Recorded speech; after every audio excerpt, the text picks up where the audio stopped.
नमस्कार, SBT news में आपका स्वागत है। पेश है 22 दिसंबर सोमवार दोपहर 3:15 बजे राजस्थान के विभिन्न शहरों की 15 बड़ी खबरें।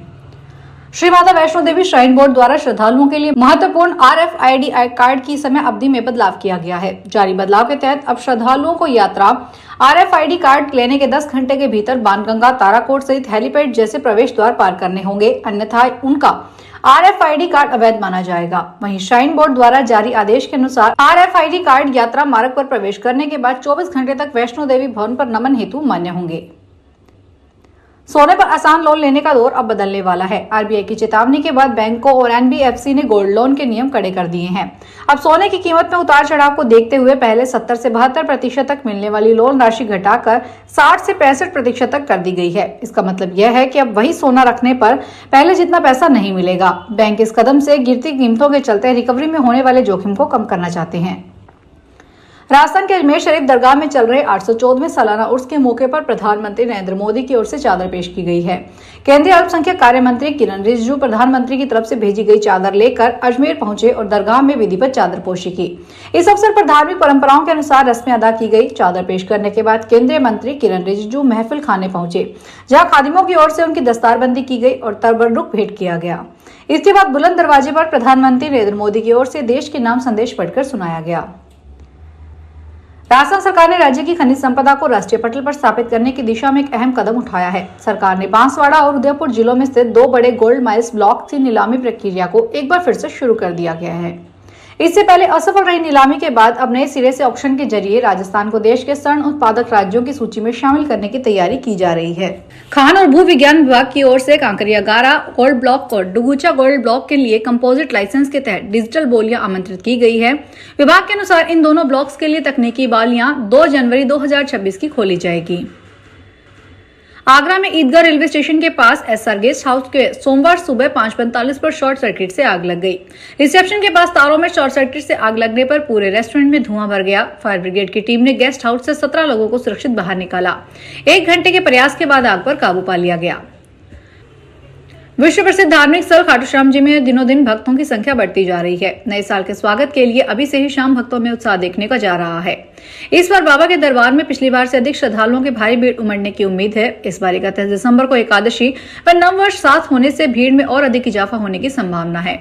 नववर्ष पर भीड़ को देखते हुए पूरे क्षेत्र में नो व्हीकल जोन बनाया जाएगा। इसके अलावा दर्शन व्यवस्था में बदलाव किया जाएगा। इस दौरान VIP दर्शन पूरी तरह से बंद रहेंगे। 25 दिसंबर से 5 जनवरी तक 500 पुलिसकर्मी तैनात रहेंगे और 29 दिसंबर से 2 जनवरी तक 2500 सुरक्षाकर्मी तैनात किए जाएंगे। दिल्ली से मुंबई जा रही एयर इंडिया की फ्लाइट 887 को टेक ऑफ के कुछ देर बाद ही तकनीकी खराबी के कारण वापस लौटना पड़ा। प्राप्त जानकारी के अनुसार विमान की दिल्ली में सुरक्षित लैंडिंग करा ली गई और सभी यात्री तथा क्रू मेंबर सुरक्षित हैं। फिलहाल विमान की जरूरी जांच चल रही है। एयर इंडिया ने यात्रियों को गंतव्य तक पहुंचाने के लिए वैकल्पिक व्यवस्था की जा रही है। एयर इंडिया के प्रवक्ता ने बयान जारी में कहा कि 22 दिसंबर को दिल्ली से मुंबई जा रही फ्लाइट का संचालन कर रहे क्रू ने टेक ऑफ के तुरंत बाद तकनीकी समस्या के कारण मानक संचालन प्रक्रिया के अनुसार दिल्ली से वापस लौटने का फैसला किया। राजस्थान में आरोपियों से पैसे वसूलने के मामले में पकड़े जाने पर सिरसा साइबर पुलिस थाना के 3 पुलिसकर्मी सस्पेंड कर दिए गए हैं। आरोप है कि तीनों पुलिसकर्मी साइबर फ्रॉड से जुड़े मामले में राजस्थान गए थे। वहां पर आरोपियों से 6 लाख रुपए वसूल लिए, मगर एन वक्त पर राजस्थान की ACB टीम ने तीनों को पकड़ लिया। हालांकि राजस्थान पुलिस ने तीनों को गिरफ्तार नहीं किया, लेकिन इसकी रिपोर्ट हरियाणा पुलिस डिपार्टमेंट को भेज दिया गया है। इसका संज्ञान लेकर सिरसा SP दीपक सहारण ने तीनों को तत्काल सस्पेंड कर दिया। जोधपुर की एयर कनेक्टिविटी को आज एक बड़ा बदलाव किया गया है। इंडिगो एयरलाइंस की इंदौर से जोधपुर आने वाली फ्लाइट को आज बंद कर दिया गया है। फ्लाइट संख्या 6E7359 अब जोधपुर नहीं आएगी। इसके साथ ही जोधपुर से इंदौर के लिए भी आज से सीधी एयर कनेक्टिविटी पूरी तरह समाप्त हो गई है। इस फैसले से यात्रियों, व्यापारियों और पर्यटन से जुड़े लोगों को काफी परेशानी का सामना करना पड़ सकता है। लगातार फ्लाइट्स बंद होने के चलते जोधपुर की एयर कनेक्टिविटी अब सिमटकर सिर्फ 7 शहरों तक सीमित रह जाएगी। अलवर यातायात पुलिस ने अजीबोगरीब तेज आवाज वाले हॉर्न और पटाखे बजाने वाली 7 मॉडिफाइड इनफील्ड बाइक को जब्त किया है। थाने लाकर बाइक के मॉडिफाइड साइलेंसर हटवाए गए। अब चालान काट कर कोर्ट के जरिए बाइक छोड़ी जाएगी। यातायात पुलिस निरीक्षक संजय ने बताया कि सड़क सुरक्षा सप्ताह के तहत अलवर में जागरूकता कार्यक्रम जारी है। इन दिनों कई जगह पर तेज हॉर्न वाली बाइक मिली, जिनके पास मॉडिफाइड साइलेंसर लगे मिले। किसी बाइक का हॉर्न तो जानवरों की तरह तेज आवाज करता है। जयपुर में सोमवार को शहर में पानी की सप्लाई बाधित रहेगी। बीसलपुर सिस्टम से पानी पहुंचने वाला बालाबाल पंप हाउस 3 घंटे का बिजली शटडाउन होने के कारण ये समस्या आएगी।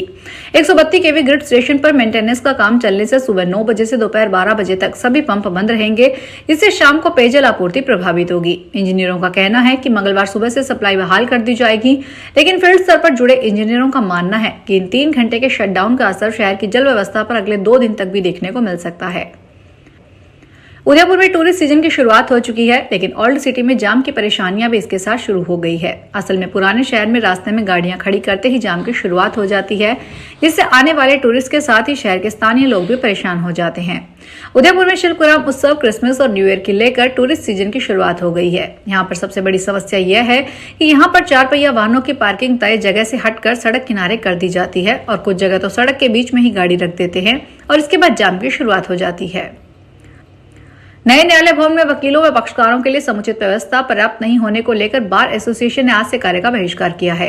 एसोसिएशन ने कहा कि व्यवस्थाएं नहीं होने पर वकील कोर्ट में उपस्थित होकर पैरवी नहीं करेंगे, सभी कोर्ट में कार्य स्थगित रहेगा। अजमेर जिला बार एसोसिएशन के अध्यक्ष डॉक्टर योगेंद्र ओझा ने बताया कि नए कोर्ट भवन परिसर में बैठे और वकीलों के लिखने की टेबल तक नहीं है। इस पर बार एसोसिएशन की ओर से अपने स्तर पर वकील और पक्षकारों के बैठने के लिए नई व्यवस्था की गई, लेकिन अनियमितता के कारण वकीलों के बैठने व मूलभूत सुविधाएं नहीं है।